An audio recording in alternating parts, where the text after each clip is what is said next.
Kinshasa, sous la pluie, merci parce que Boza est belé. Malgré ça, climat wana, Yakolanda.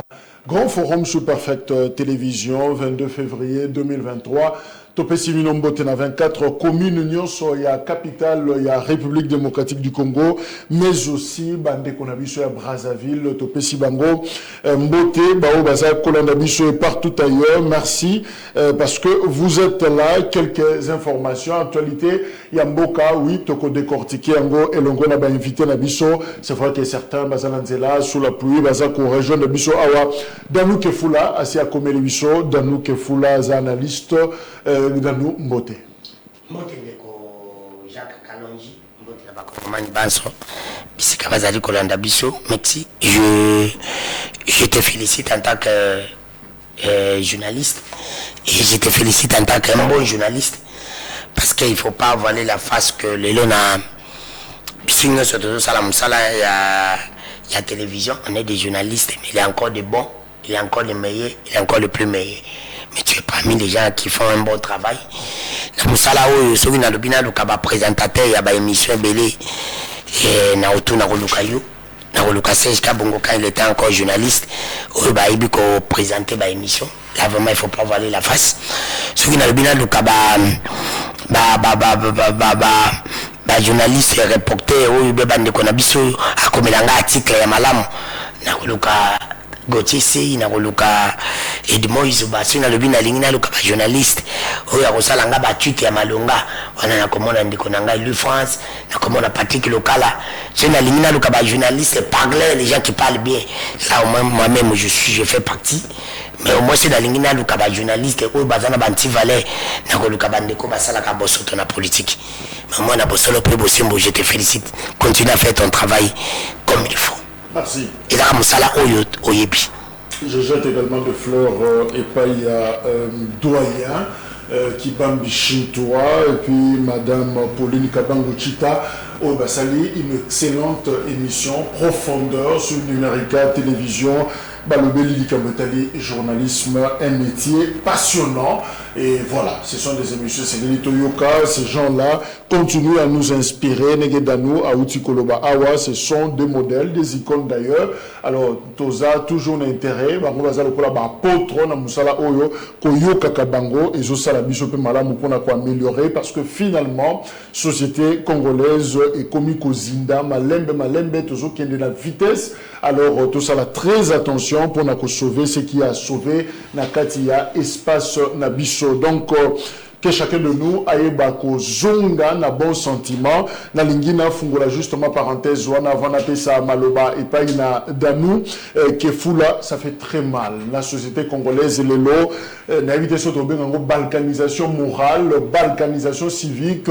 Tokomi ko finga tout le temps, tokomi ko lobamabe tout le temps, bosoto comme makasi na télévision. Oh, on nous a toujours appris que télévision c'est former, informer, divertir, mais le lot TV wana est comme jouer rôle mususu.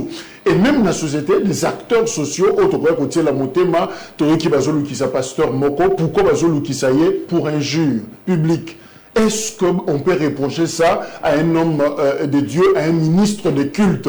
Nabamboka Moussousou, Mouto as un ministre de culte, Bazopé, ça y est, beaucoup de considérations. Toye, Namusala Nabiso, c'est encore un autre problème. Un autre pasteur, ton moni vidéo a circulé, il s'adresse, Naba Fidèle Naye, pour na kolobake assemblée la pour na moto mutabanda ko la maladie andeke. Ça c'est grave ça. L'éthique, les secrets professionnels et zali sous-souté, c'est dangereux. Hein, si on commence, parce qu'on s'est dit, mais ceux qui battunio sont Jojo, Danou, Baleka Kuna pour la consultation pastorale, alors Tolobake, Lobinango, on aura toute la liste à battunio sont Baleka Kuna. Alors, je vais nasa la scénario moko.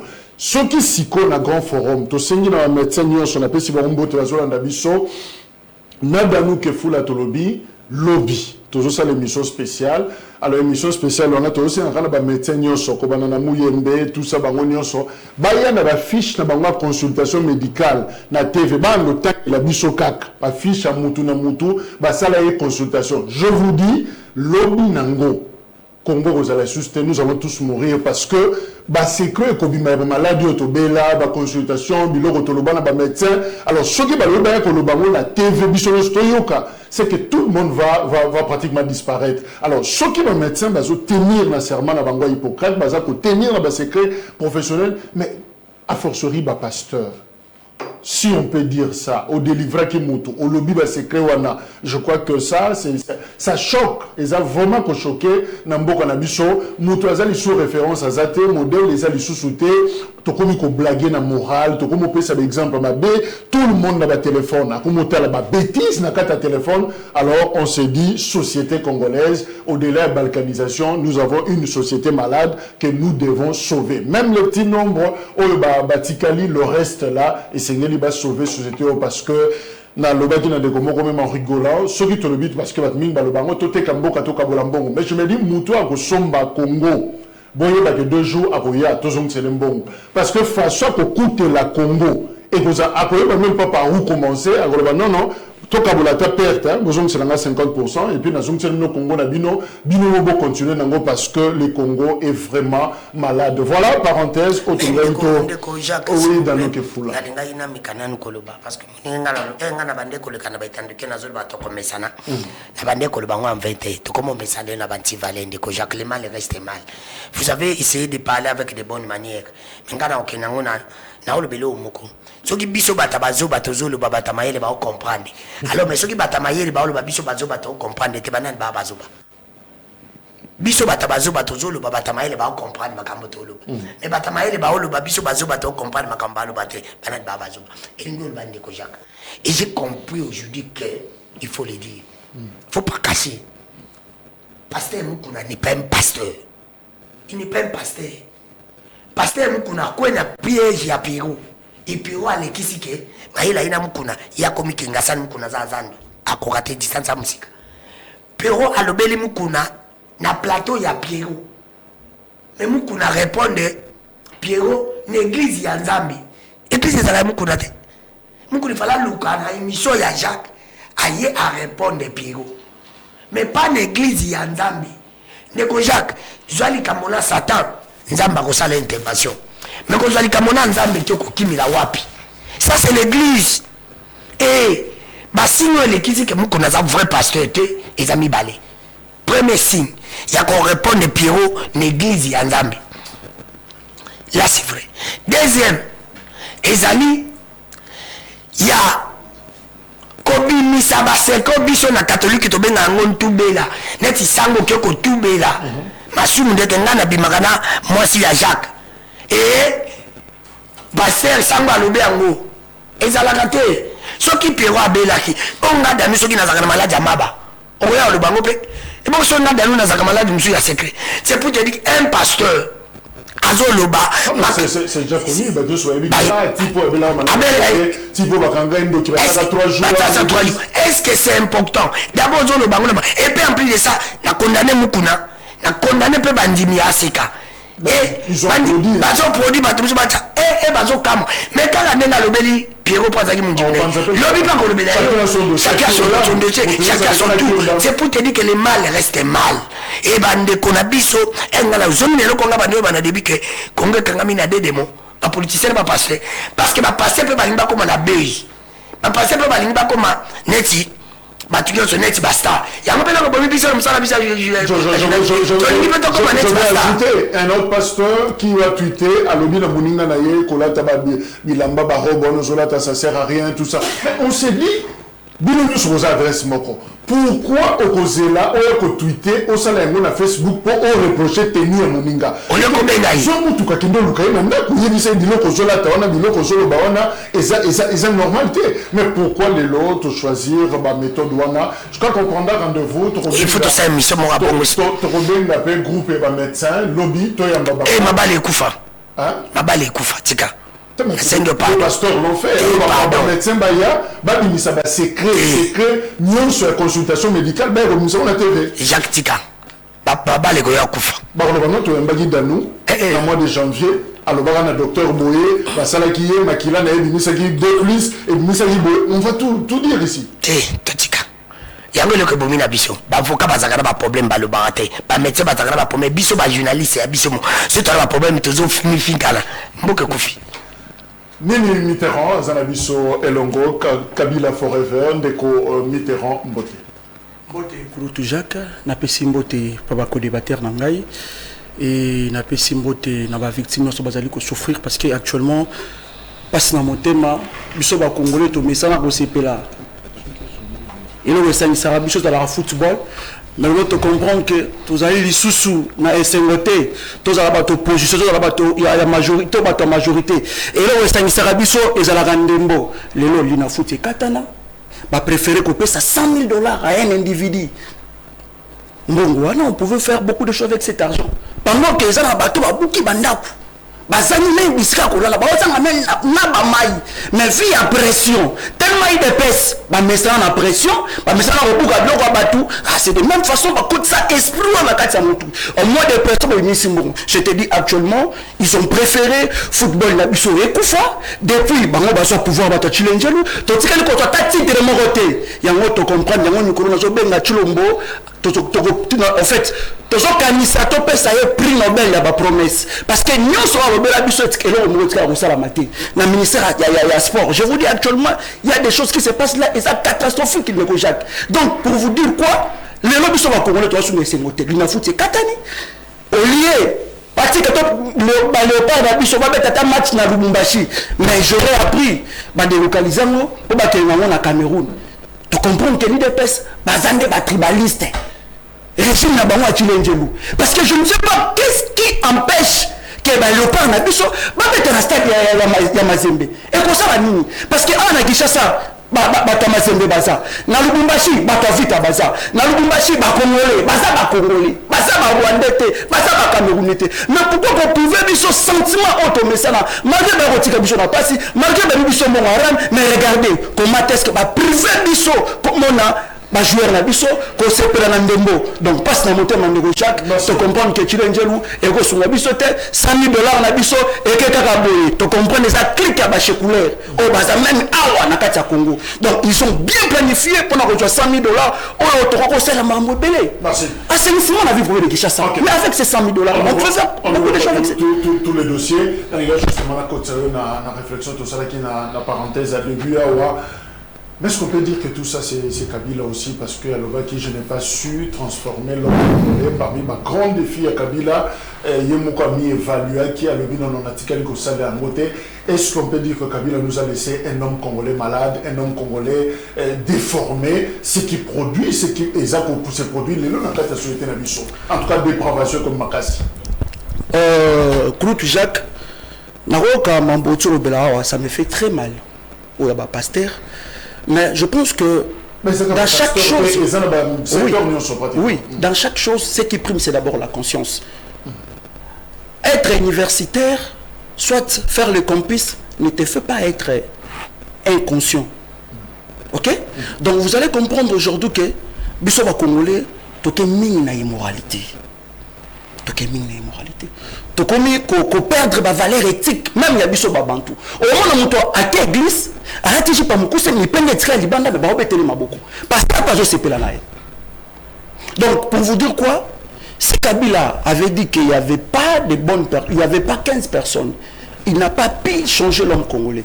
Mais avec Tshisekedi, il pouvait le faire. Il pouvait faire mieux. Mais je vous dis actuellement, ce n'est pas le cas. Donc, vous allez comprendre que malade, ils ont continué. Mais c'est l'absence d'abord de l'État. Parce que lorsque l'État a commis quoi faire appliquer Nibeko, ni au-dessus de la loi. Parce que dans l'histoire de la société congolaise, tous qui un peu éduqués à une certaine époque, mais si c'est vraiment les dérèglements, mais c'est ce que je dis, il y a l'absence de l'État. Parce que sur réellement l'État, Zalaki, il y a de bavures qui se fait tous les jours. Si toute la ville provient de Kinshasa, j'aimerais que ceux qui ont la province sur le monde, c'est ça la marathé. Mais ils ont continué. Vous allez comprendre que je suis un policier. Azomela Likaya, na balabala, na boulevard. Moi, je le vis comme ça. Azomela Zobodo, policier, à l'angla, on la bombé. Mais dites-moi, est-ce que c'est Kabila? C'est pas Kabila. Il faut maintenant l'autorité de l'État et Zonga. Merci. Ndeko Joe Maïla Zanabiso Longo MDECO, il y a Gabriel Mokia, porte-parole. Alors Ndeko Joe, merci d'être venu sous la pluie d'ailleurs parce que moi Tanga alors finalement, la parenthèse avant de balayer le sujet. Qu'est-ce qui se passe dans la société congolaise? Na outi même copier sa caricature que soki tobito TKP Congo on est gato le barato tekato kabolambongo avant to bando kabolambongo muta somba ki akoya ko bisa biso non reprenez mboka na bino bozong tsana mbongo parce que na somba tamboka mususu on a moni na Congo je ne sais même pas par où commencer parce que ata basaki ya sima ngo ba mwelo et bozong ça Congo lisute. C'est quoi le problème finalement? Merci Ndeko Jacques, merci pour la mutuna. Et puis, nous remercions beaucoup d'excuses pour les retards. Moi, mon embouteillage, beaucoup d'excuses. Et puis, salutations et belles à la famille politique, dans le mouvement des démocrates congolais. D'abord, nous sommes à la biso, je vois les CGA Maniche, Ndeko Patrice, Ndeko Elvire. Merci pour notre soutien à Bino. Alors, je vais rapidement attaquer la question. Et le président du Congo aujourd'hui, c'est la personne congolais. Au Moni Ndeko Jacques, le Congo, lorsque vous êtes en train de le regarder dans l'histoire, le Congo a connu deux phases. À connaître la phase où ils allaient avant colonisation et puis à connaître la phase où ils allaient après colonisation. Alors, au Congo, dans la phase où il y a eu une manière d'orienter la société. Il y a eu une sociabilité. Dans la sociabilité, on a une socialisation, il y a eu des rites, il y a eu des pratiques qui ont été inculquées.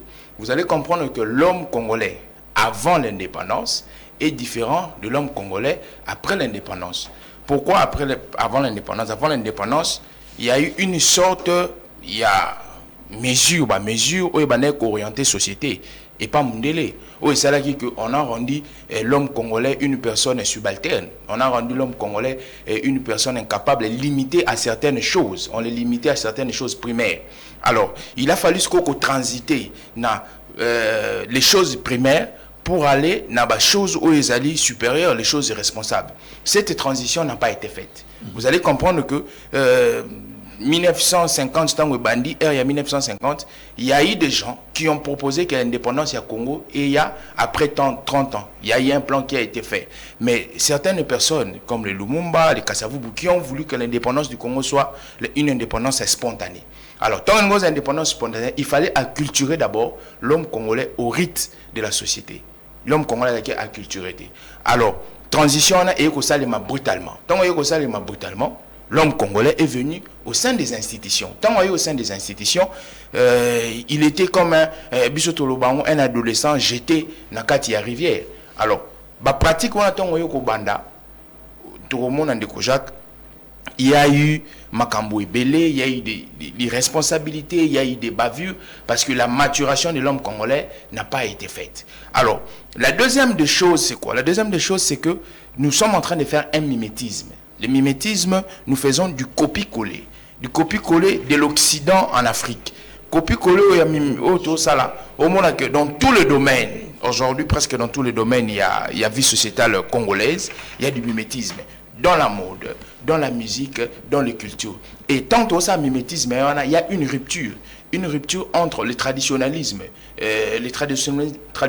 bantou et l'occidentalisme. Occidentalisme ayant qu'on dessus sur le traditionnalisme, il y a cette rupture. Vous allez comprendre, même le mœurs bantou n'existe presque plus. Je vous donne un exemple. Tout cas, l'accoutrement, il y a jeune fille. Vous allez comprendre l'accoutrement en 90% aujourd'hui. Et ça, accoutrement, ils ont vendre nilité à moi aussi. Alors, et le Kowana, vent Occident, mimétisme évidemment, Nathalie Bakli Pakala, j'ai vu Mbilia Belle, j'ai vu les autres chanter. Il y a eu même des danseuses à une certaine époque. Bazobi Nana Maputa. Latima Puta, Bazobi Nana Osaka. Exactement. C'est pourquoi Tolobeli, je parlais du mimétisme. Ça, c'est le maréchal. Voilà, le maréchal avec ses vents. Parce que le maréchal, pour lui, il avait compris une chose. Lui, il avait donné la supériorité sur la culture congolaise, il y a un retour à l'authenticité.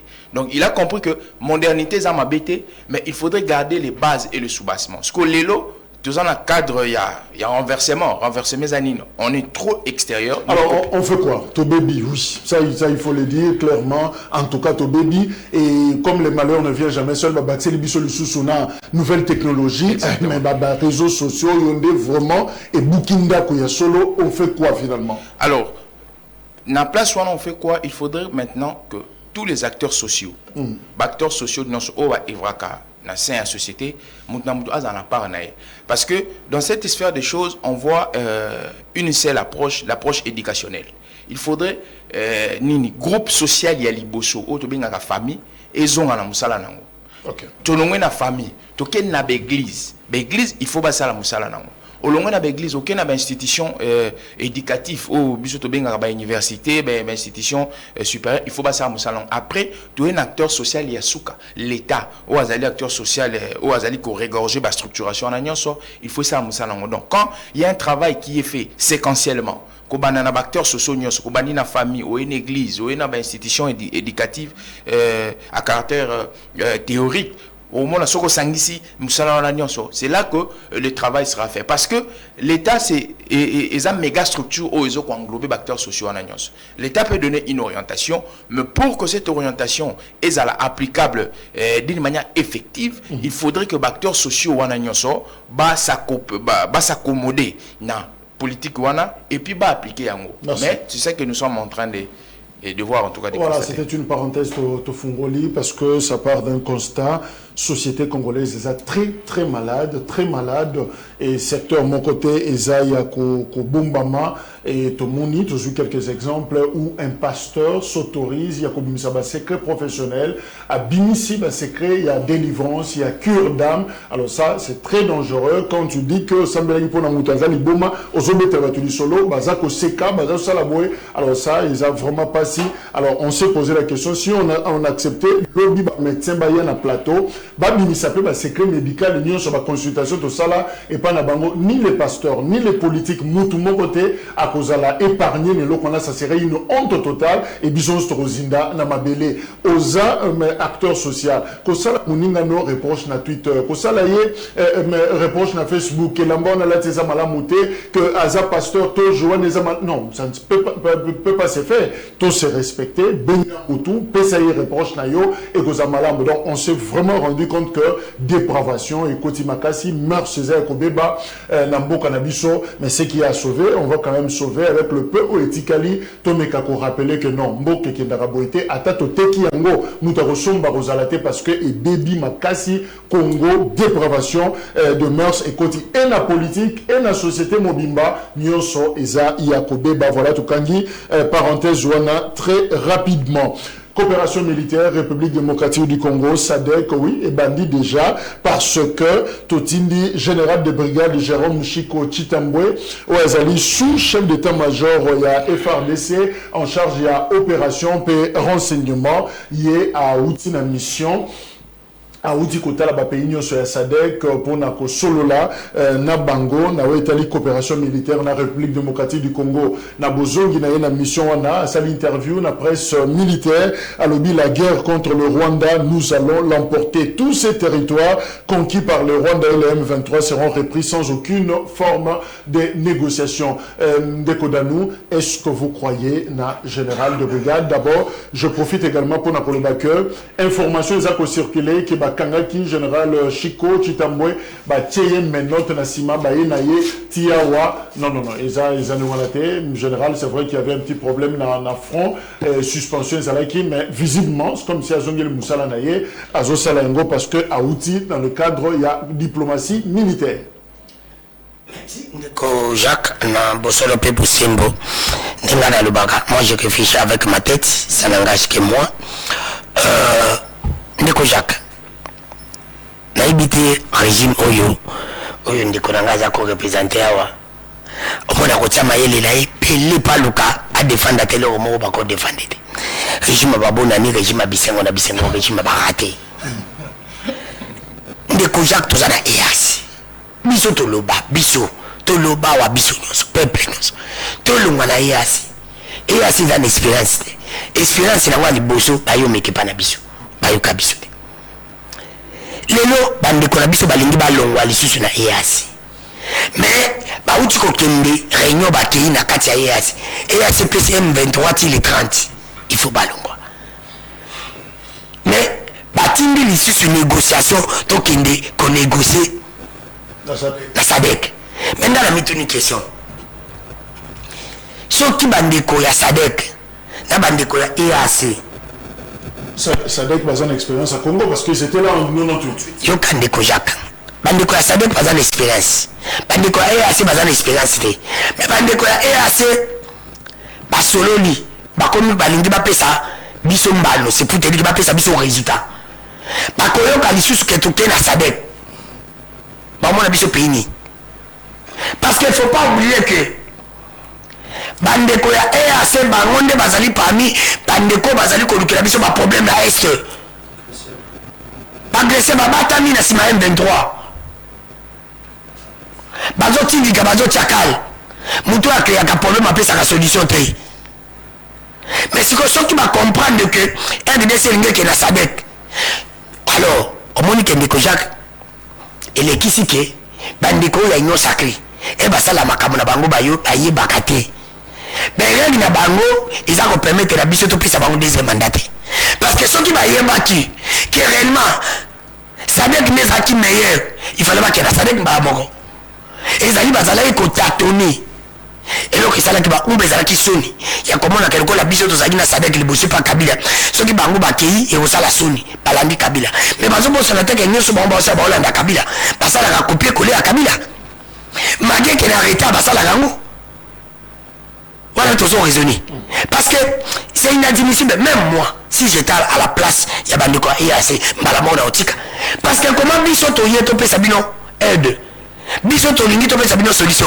bino bona confiance na biso te bo lingi bo kende susi bo négocier mupadi c'est bon que on négocier mupadi bo comprendre que biso tozo koto ko pesa bino solution te na problème na bino alors qu'est-ce que on doit faire on quitte alors ceux qui va quitter batel susu ko rejoindre des bateaux bango déjà bazala kuna bazotindika bazotiakala baosani et comme la biso sous problème mais ceux qui doivent baki ke bateau balinga bakokele biso problème ou bien bakokati pour la nito kende la SADC te liboso et le bandeko la biso ba comprendre que bayeba kite bazali ko tatoni alors bateau baza ko tatoni toko ko pesa bango susu deuxième mandat parce que bakokoka bako continuer ka ko sala tatolement tina suka moi je l'ai dit na bosolo pe bosé moninga na bandeko Jacques ezali erreur moko monumental soki to moni que EAC ils ont cocaté qui ne peut pas biso pepe tolbaki il faut que longwa tant que tu le mets dans la EAC tu coquine à cause encore na SADC c'est inadmissible ça va nous créer des problèmes à la longue pour rien et je comprends aujourd'hui que problème ya Congo hier c'était Kabila et problème ya Congo les leçons de côté le moki à la base on va y éviter bazone na bayeba ou bien ba yebi baza ba complice Nini Mitterrand. Est-ce que le fait qu'il y a qu'on réchauffer coopération, parce que c'est ça les termes employés, oui, ça qu'on réchauffer coopération militaire RDC, SADC, Néotolobi, réchauffer parce que Tozagi n'a expérience, on est déjà dans 98, sous Laurent Désiré Kabila, dans le même contexte pratiquement, parce que Tozagi, même pays, Sungabiso, contre les mêmes ennemis. Hein, c'est toujours le Rwanda, coalition, on a Pembeni. Est-ce que réchauffer la coopération dans SADC, dans certains pays à SADC, c'est tourner le dos dans la EAC? C'est comme ça qu'on peut comprendre? Merci beaucoup pour la question sur la question. D'abord, Awa, Nazali n'a pas de motema, n'a la régime à Chilengelo, Bazoko Gelote. Moi, je m'en souviens encore, le président de la République aux États-Unis, à Sali, conférence de presse, na Christophe Boisbouvier. Batunaka question concernant les forces régionales, particulièrement l'armée kenyenne. Le président de la République nous a dit que l'armée kenyenne est au côté de la Nandela Bunagana, Tozela, Oyokoya. Mais au contraire, Baya, imposer Bisso, Bisso, Bisso, zone tampon. Ok? Alors, maintenant, nous étant que des analystes, nous avons compris. Parce que l'armée ouaneye était là même pas les M23. Au contraire, à cette époque, le M23, Bazala qui juste kaka na Bunagana. Mais vous allez comprendre que, malgré tous ces sommets, le M23 a progressé. C'est comme si force régionale a écopé sa M23 pour évoluer. Donc aujourd'hui, vous comprendrez plus de 80%, selon Bitou Keïta, ils ont occupé entre les mêmes M23. Aujourd'hui, maintenant, il faut comprendre l'armée congolaise. Oyo, ce que la constitution, et puis si ma copie a défendre l'intégrité nationale d'Abisso. Mais, le Chilombo, il avait préféré d'humilier d'abord nos militaires. Il a repris sa place où on a et pas EAC. Or, ce que Talinda Chimie, il nous a dit ici quoi? Que nous n'avons pas une armée, nous n'avons pas une police de sécuriser les Congolais. Maintenant, Namakambo est allé Sadek. Mais moi, je pense que Ndeko Chilombo, ce qu'il a rabi sur Banda, il a embrassé directement Sadek. Actuellement, même, à sa président à l'exercice, c'est à Sadek. C'est depuis quand il fait la côte à Sadek. Mais pourquoi pas tout ce temps à moment où il a EAC? Parce que nous, les EAC, ils sont là, Bandoki. On a toujours l'objectif de balkaniser les gens, de copier les gens. Maintenant, est-ce que depuis force régionale en il y a Awa? Est-ce que combien d'offensives déjà quelque chose là? À moment déjà combien de M23? Attends, Moko. Combien des offensifs au Bassali? Quelque chose là. La diplomatie agissante, c'était en 98. Le musée, à Mimarabiso, la SADC, vous avez vu que. Et ça dit même première agression en fait aussi Bissara dans l'armée rwandaise, dans Rwanda. Vous avez vu comment est-ce que Sadek et Yaka Awa et Tchaka Bangouni Nabiso en dehors. Moi je pense maintenant, étant que patriote, nous avons conseillé d'abord de Chilombo à quitter Yassé, Ndenga à quitter Nalamuka. C'est aussi une bonne manière à que de ça même Sadek est là. Parce que je vous dis actuellement la situation économique critique. Maintenant la question est se poser. Parce que la question est maintenant de se poser. On ne peut pas adhérer, tout réchauffer, coopération militaire dans SADC, concomitamment, c'est-à-dire en même temps tous en EAC, en même temps tous réchauffer. Et aussi, pourquoi? Parce que d'abord, on a SADC, disons EAC et Kanyé, Simanakingo. Parce qu'actuellement, EAC est dans la Bélé Nabiso. La force régionale, on a la Bélé Nabiso. Ce que l'on dit, discours, il y a président angolais. Alors, Binini, Ndeko-Tshisekedi, Alongwa, na EAC, a benga la force régionale. Pourquoi? Parce que force régionale, un jour, Bakokiko, Balukerabiso. Il y a un conseil qui est, à Ndeko Kabila, parce qu'il y a une expérience. La gestion est allée Maramboka, et surtout qu'elle est militaire. Donc, moi, je pense que il est temps que tout le monde a vraiment tout quitté SADC. Ils ont EAC. Il est temps pour la recevoir de Galabiso. Nous, on n'a jamais collaboré avec des nilotiques. Mais avec EAC, tout le monde a un résultat au EPSABISO. Donc, moi, je pense qu'il est temps que le président de la République, la première des choses, a le EAC et à s'engager directement dans SADC. Parce que la diplomatie agissante, c'est en 98. SADC, on a vu des résultats. Okay. Alors, Joe Mayele, je prends justement phrase générale de brigade Chico Chitambwe. Nous sommes dans une phase où nous devons renforcer nos relations au niveau régional avec la SADC et au niveau bilatéral avec certains pays de la région, nous ouvrir à d'autres horizons. Je prends cette dernière phrase. Est-ce qu'on peut dire que l'option est vraiment de s'ouvrir à d'autres horizons? Mais alors, si on s'ouvrir à d'autres horizons, pourquoi le faire maintenant? Parce que l'opinion d'un autre que le Bango, pendant les gens qui gagnent, Kunate, Zongaboy, Kunate, Zongaboy. Mais pourquoi le faire maintenant? Pratiquement, il y a 9 mois d'occupation et le territoire congolais. C'est aujourd'hui qu'on pense qu'on peut s'ouvrir à d'autres horizons. Merci Moukouba Jacques pour la question. Alors je vais rapidement m'asseoir sur votre question. Sur d'autres horizons, en notre français, dans la sphère internationale, on a une coopération multilatérale. Okay. Alors les coopérations multilatérales ne sont pas bannies. Vous allez comprendre que lorsque les États traitent ou lorsque les structures internationales traitent, soit dans la coopération bilatérale ou multilatérale. Nulle part, dans le texte, ceux qui ont une structure quelconque, par exemple, aux la structure le roi Abisso EAC, aux interdit aux ala la structure moussouté sous-régionale, tout traité dans la structure moussouté. Non, nulle part. L'État congolais jouit de la souveraineté interne comme de la souveraineté externe. Il apprécie, il qualifie et il s'engage avec qui il veut, quand il veut et pour les opportunités oyo kozonga na kati ya République démocratique du Congo. Place wana, il faudrait très bien insister. Ça ne veut pas dire comme on est à l'EAC, on ne peut pas ouvrir d'autres horizons, on ne peut pas pacter avec d'autres personnes. Non. Ça, c'est une mauvaise manière de penser et c'est une manière erronée. Alors, aujourd'hui, nous sommes dans le cadre de la crise sécuritaire. Vous allez comprendre que l'État a traité surtout sur base d'alternatives. Il y a des alternatives qui sont voulues. Première alternative, deuxième alternative, troisième alternative. Et lorsque ces alternatives-là, peut-être, ils ont cadré ténat. Est-ce que toi, c'est les alternatives, tu as une erreur? Non, nous appelons ça.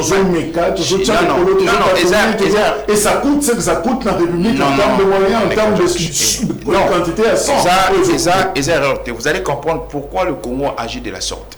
Parce que la dimension géographique, position géographique il y a Congo, et c'est une ouverture, une négociation, et puis une relation avec les pays voisins, et puis une organisation sous-régionale comme régionale. Vous allez comprendre qu'aujourd'hui, pour assainir le Congo, il a voulu faire un partenariat gagnant-gagnant, il a voulu assainir la situation relationnelle dans les 9 pays voisins. Alors, la situation relationnelle dans les 9 pays voisins, et nous, pour lui, il a pensé que, bon, si aujourd'hui nous entrons dans une structure et nous réunir pays à l'est, déjà tous les pays à sud, ou pays à SADC. Alors, je pense que contentieux sécuritaire et qu'on s'atténuer parce que nous sommes là, parce que nous pactons. Est-ce que tu comprends que tous a roulé, RDC a roulé, tous a saisi? Non, RDC a roulé, Nani. Bon, c'est bon. Non, RDC a roulé. Au fait, si vous allez comprendre même quintessence, il y a avant 36e sommet, dans Addis Abeba, il y a eu 2 réunions qui se sont faites, des réunions élargies, il y a président l'EAC. On a voulu redéfinir feuille de route, il y a Rwanda. On a voulu redéfinir la mission, il y a forces armées. Je ne pense pas que nous sommes roulés. Je pense que il y a une anomalie qui se pose dans la place, il y a applicabilité, il y a feuille de route. Parce que ce qu'on comprend de la résolution, c'est quoi? Il n'y a pas eu de nouvelles résolutions qui sont prises. Les résolutions, il faudrait mettre en applicabilité effective la feuille de route à Nairobi ou à Rwanda. Rien ne change sur terrain. Alors, Danou Kefoula, est-ce qu'on peut dire qu'on est en train d'être roulé? Le général a dit Kobanana Makobola, Kinona Kishishi, en termes de massacre et Salemi, tout est documenté. Les massacres de l'Est portent un nom et une adresse. Ma PCB Kombo a une adresse Wana, tôt ou tard, les responsables vont payer.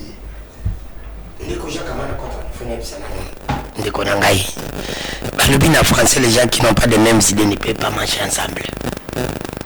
Est-ce qu'il y a un SADC va aider Moko? C'est ça le grand problème.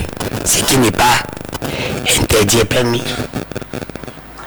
Mon lobby, bravo. Mais pour un résultat, nini. Parce que tous allés dans problème, il y a résultat. Résultat, ils allaient tout récupérer le territoire, ils allaient occuper. Si je ne me trompe pas, je crois, non, qui vous, non, qui tout ça, 6 territoires, 6 territoires, 3 territoires, ils par Abisso, 3 territoires, ils ont M23, on va occuper déjà. Alors, ceci, Abisso, ils allaient tout récupérer le territoire, Abisso. Tout petit et assez, au bazar, qui a expérience, chance. Tout le monde qui est 6 000 en côté, bango baya qui peut dans un tampon. Qu'est-ce qu'on doit faire? Tu as un contrat à bango, tu as côté monsieur pour pas payer cette solution. Ce que nous avons savé que c'est limité. Tu as biso to zane ti moi ça zana zemi. Ce qu'on a besoin de la zemi wana. Donc tel non soya au kendi sanse misani et le roi. Biso to a un problème, il y a résultat. Mais comme même abatuni balé pour pas payer ça. Résultat, il y a problème moko alors que batouana bazana idée moko et kosimbaté. C'est ça le grand problème. Et kosimbaté. Oh ndeko, quand tu parlais nous étions calmés. Au bandi quand même moi des bango kala, il va ABC à débattre. Nana apprendre on suit là. On appelle la papier na biko ça qu'on a gagné à munini. Oko banda ko mabanda les tiro besi la paix. On a des choses comme pour kuto ko sakaka. Pour poser le gobimata. Bato bananda ko comprendre nana o le babosolo ben nana défendre bato. Qu'on défend la vérité, il y a des choses différentes. Ils ont défendu maintenant la vérité. Oui. Il y a des choses. Donc, il y a des soucis de Golanga, la bosse européenne, c'est mon de Kojak.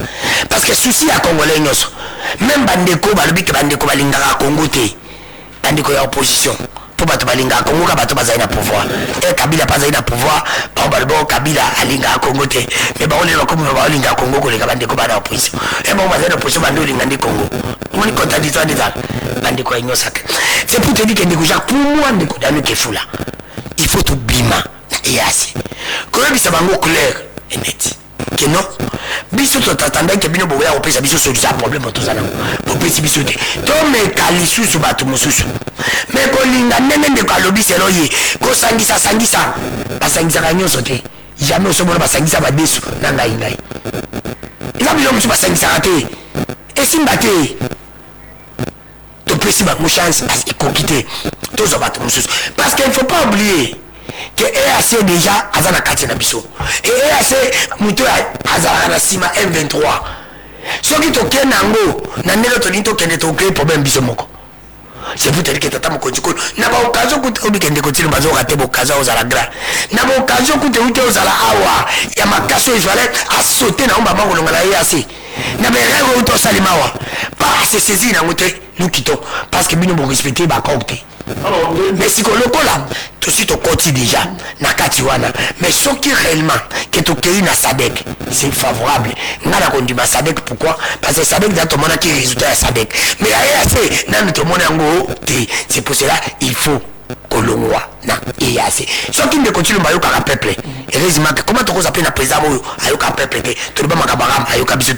Tu ne peux pas m'acabaram, il y a ambassade, il y a ambassadeur, il y a Wanda, à Yokabisote. Tu ne peux pas m'acabaram Monisco, à Yokabisote. Tu ne peux pas m'acabaram, il y a Salou, so pendant à Yokabisote, il y a aussi un abisote qui a été précédé banda, tu as osé. Merci. Alors, Mbeko, Nimi, est-ce qu'il y aura des conséquences sur le plan pratique sur le terrain? Si Kolo, dans le lobby, force régionale, déjà sur le terrain,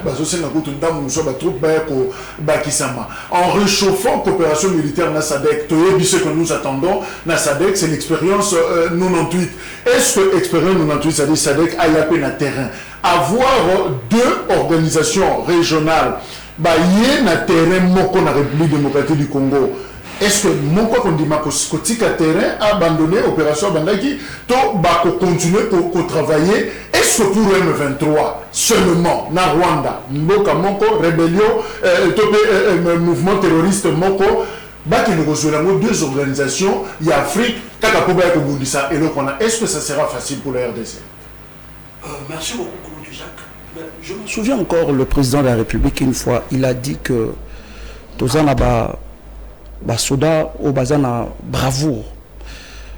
Nous avons de militaires au Bazali très forts.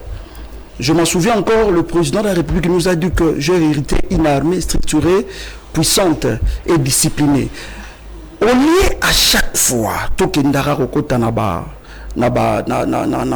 aspect benaka ba armée étrangère ba awa.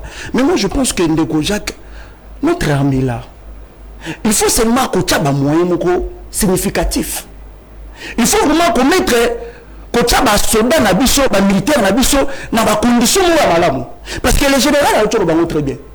Nous ne sommes pas incapables d'autre dit. Il y a le M23. Mais pourquoi le gouvernement a prendre vraiment charge de la FRDC na bisoté?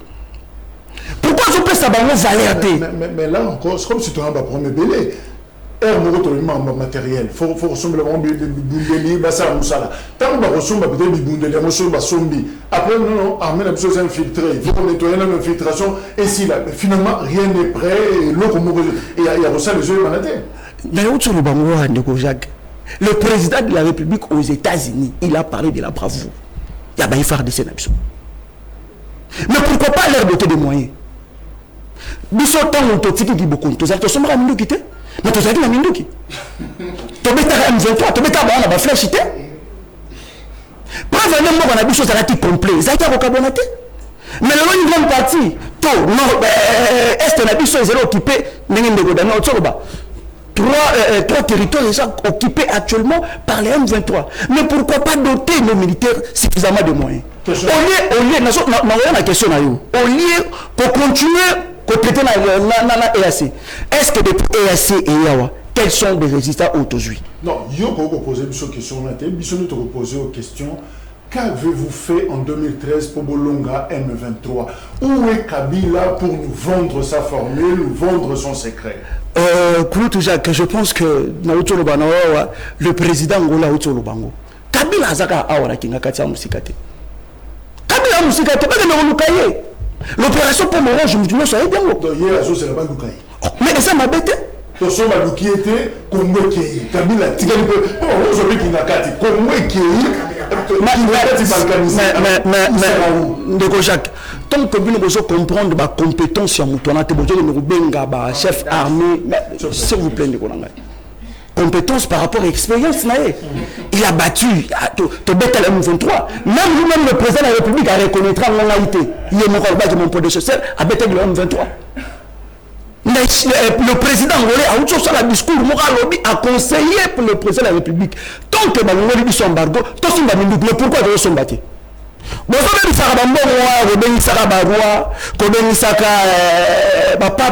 j'aurais pris 17 millions de maquis. Ou bien un char risque coûte combien? C'est plus ou moins dans les 7 millions. On pouvait acheter des chars ici. Comment est-ce que Kabila a kangeli Congo Motema? Kabila a kangeli Congo Motema te. Au moins, il y a des fois dans la vie, Barobaranoko a toujours important dans Mambamike. Ce moment a importance na e, bon la gamme pour la mariage te. Kabila Zawana. Mais tu le me Mukaye. Mais tu sais qu'est-ce qui a fait que coalition n'est pas telle? Je vais te prendre un exemple vulgaire. Tout le monde a même la cité awa ozana mwana maman mi mwana zo kosola mingi oromona maman moko aye sans que ba solliciter on a constaté que mwana nazo kosola mingi mbefiazo sala fièvre to le moko bimie na nzoto. Je te propose ma kassao, je te propose le coup. Mais personne n'est allé poser le problème, mais pas Moutouana. Mais à jouer expertise, on a disposition de la communauté. Est-ce qu'on ne peut pas aussi causer exemple là, mais on a senti que Congo est au Kosola. Il y a trop de problèmes. Moi, je t'ai allé.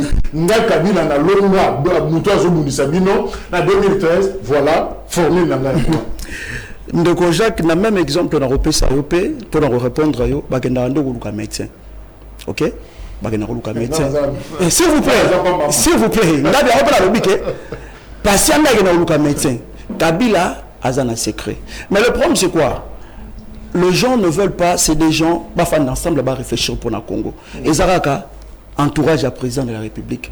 Parce que ce qui est Kabila a bêté le M23, cela prouve à une expérience. Général l'idée tombe, envie, consulter Bango. Donc, sur une balkanisation, ça l'est mis, tu sais, à notre époque, l'UDP c'était ici avec nous. Mais à nous soutenir l'armée rwandaise, le M23. Preuve année, loja, M23, nous avons contribuable. Merci. Alors, Ndeko, Zela, toutes les réponses. Ndeko, Joe, Kabila, Yewan. Est-ce que Bino peut nous souper Bino? Et l'eau qu'on dit les Zuzanga, aucun de vous au qui déjà témoignage que Mouto Remenanga a sa bixe moi na maladie au yanga na yango. Ça te coûte quoi au bimana nous pas mon que le quota pas naïe au tout naïe. C'est quoi le problème finalement? Est-ce que tu sais qu'il refuse ou peut-être bazozela facilitation mo que salema pour la rencontre ba umbalé. C'est quoi ma caprice wana? Oui, dimension il y a une nation et de la dimension il y a appartenance, il y a affectivité na mboka moko. Quand vous voyez une personne, il n'a pas cette dimension en lui. Il faudrait commencer déjà à cogiter. Appartenance. Non, quand vous voyez déjà cette personne, ici, ne connaissez pas Kabila a un secret. Non, vous voyez, Kabila a un secret, oui. Kabila a un secret à brassage et à mixage. Très bien. Kabila a un secret à contrat sino-congolais. Très bien, parce que le lobe chinois va remonter à maman tembelti dans ma détail. Secret wana va contrat nande ba signan. Très bien. Ngana yo toyoka wa secrétaire ya francophonie le bas il y a des accords qui ont été signés 10 ans. 10 ans. Wana ezagina na Kabila non. Très bien, ba secret wana. Il y a un monsieur qui nous a dit ici, il a essayé de nous amener dans une extase, dans une forme de hyperbolisation. J'ai la passion du Congo. Or si vous dites que j'ai la passion du Congo, et ça amour extrême, il y a Congo. Si vous dites que la passion à moi, j'ai l'amour extrême pour cette femme-là, pour Sion. Je ne m'étairai point. Dans un contexte biblique. pour le Congo, je mettrai point. Parce que pour le Congo, il ne faut pas qu'il y ait Lougaï. Mouta n'a passion au Congo. Or, il faudrait comprendre. Elle a une passion au Congo d'une manière contraire. Est-ce que vous n'êtes pas un régime arrogant? Non. Vous savez une chose, monsieur Jacques, je ne pense pas que c'est de l'arrogance. Au moment où il est là, Félix Tshisekedi dit moi... Tu as schématisé la question. Allez-y. Pour gagner temps, vrai ou faux, le régime Kabila a vaincu, a défait le M23 en 2013? Faux. Ceux qui ont chance au culte, tu as appliqué nécromancie. Nécromancie, tu as invoqué la mort. Si tu as invoqué mort, tu as invoqué Mamanunda la Bimia. Si Mamanunda la Bimia, tu as Mamanunda la régime Kabila, tu as vaincu M23 Toyo. Joe Maïe dit que c'est Mamanunda la. Pourquoi Mamanunda la? Pour la nini Mamanunda la tia Koufi. Aloba yango. Alobito na obeti na beti ba M23 na beti ba M23 ba komiti na suka. Kinshasa bengi. Kinshasa c'est qui? Mamanunda la c'est le papa, ba secret ya mwana te. Yo ba ki secret. Top fuma ba secret wat. Mamanunda la beti bango. Mamanunda la alongi ba M23. Tant alongi bango yoka le solo. Balobio Mamanunda la kuna na est za sunelo ko sa te bazo se Kinshasa. Peuple a go me marché. Oh. Après, 6 mois après, dans la zone où il faut contrôler, tant au Biba Bobi Mamadou. Oh, après le régime on a un régime cancérigène, régime cannibaliste. On est ça donc Mamadou a créé la sécurité. Lélo, si on doit dire les personnes qui ont vaincu ou la personne qui a vaincu, c'est Mamadou. Mamadou a agi contre. Il était de quelle armée? Il était de quelle armée? Tu as invoqué son un seul individu a agi de son propre chef en contradiction dans volonté du gouvernement en place. Tu as invoqué Mbunza Mabea. Sur la mission ici, n'a que Luga ne commande, bateau va ça la nécromancie. Et mission Goya, sur Tanka comment tu as couvert tu as invoqué à vérité. Sur Tanka comment tu as invoqué Mbunza Mabea. Oui, tu as invoqué Mbunza Mabea. Sur Tanka comment tu as invoqué. Et puis de donner le bélo Moko. Il fait la comparaison entre l'EAC et la SADC, s'ils ont le même fondement, le même caractère. Ici, nous sommes dans la sphère internationale. Bon, organismes sous-régionaux comme régionaux, et Koki Kobotama en ayant les mêmes objectifs, mais peut-être géographiquement, ils n'occupent pas le même zone. Nana Yuao, l'objectif de la SADC est dit. Quel est le caractère de la SADC? Est-ce qu'ils ont une organisation politico-militaire et économique? Quel est le caractère il y a EAC? Mais si on voit que, je vous ai dit ici, nous sommes dans la sphère de la coopération. Alors, la sphère de la coopération... Tout résumé. Pour nous cailler, tout nous quitter. Ce qui est, ce qui est à la passion au Congo, ce qui est à la appartenance, il y a Congo, tout le quitter. Ce qui est à la appartenance, à Congo, tout le quitter. Lui, il a dit ici, nous avons entendu, j'ai la passion pour le Congo. Une personne qui a la passion. J'ai la passion pour ma fiancée. J'ai la passion pour ma fiancée. Na cause à amour extrême. Sur la benga même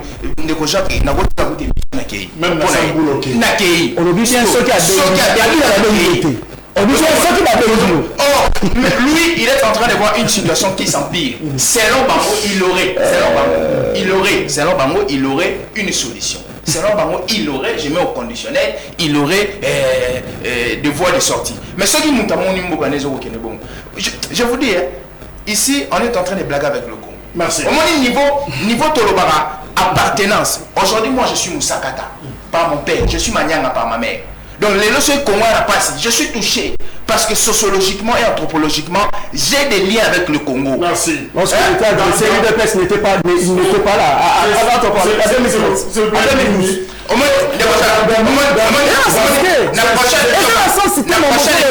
La prochaine émission, il faut que nous ayons un groupement. Alors, dans nous qui font là, tous ceux qui savent, comment qu'on départager? Il y a le vite, il y a une fois il y a comme c'est-à-dire mobilisation générale, ça ne servira à rien parce que Moutarozala humble, il y a beaucoup de vers l'autre azaté. Alors il faut te compter dans la solution extérieure. La réponse elle est simple que la simplicité elle-même. Na moto azolinga baya omona yi. Na moto azoboya pe kokende komona muninga.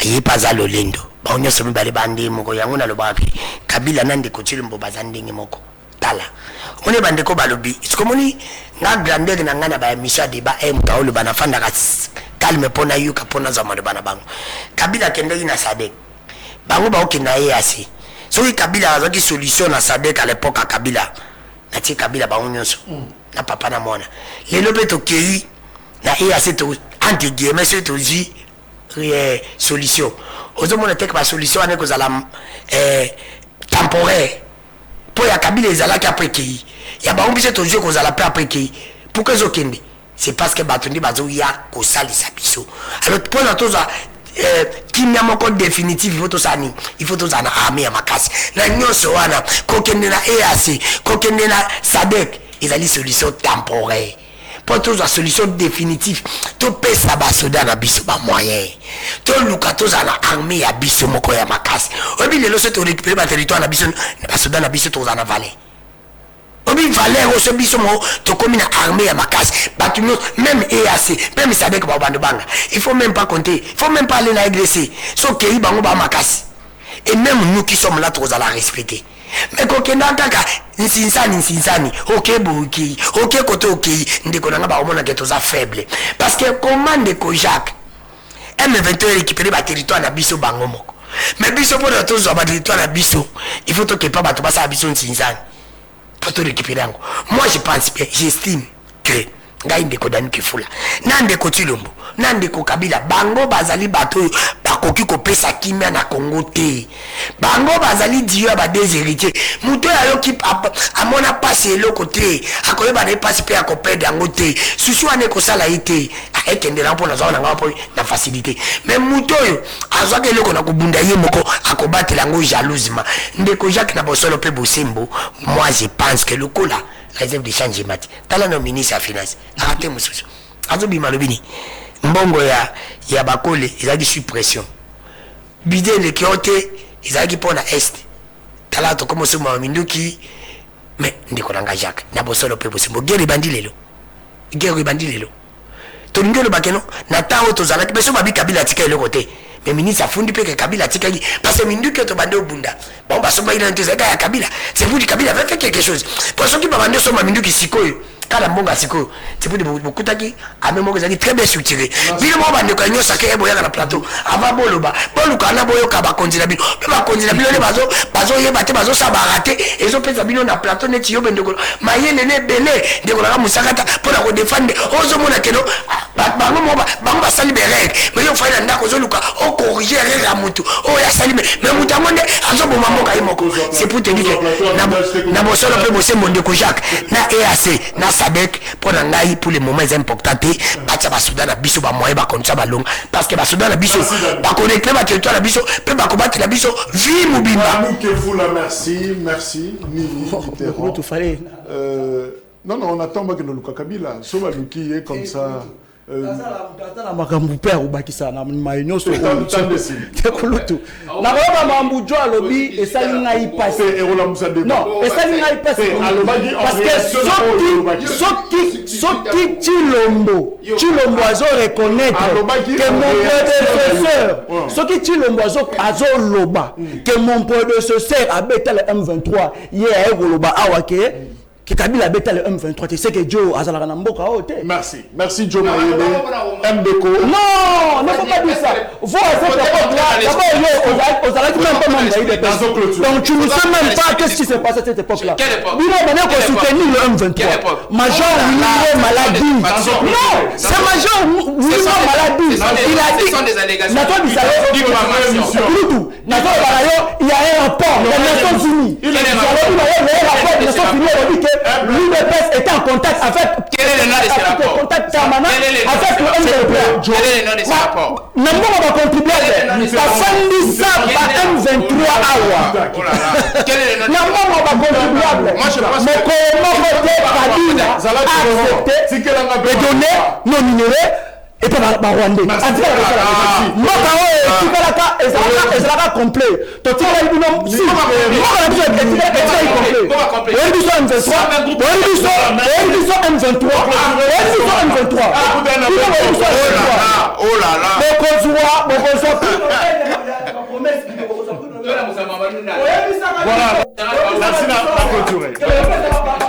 La deuxième invitation.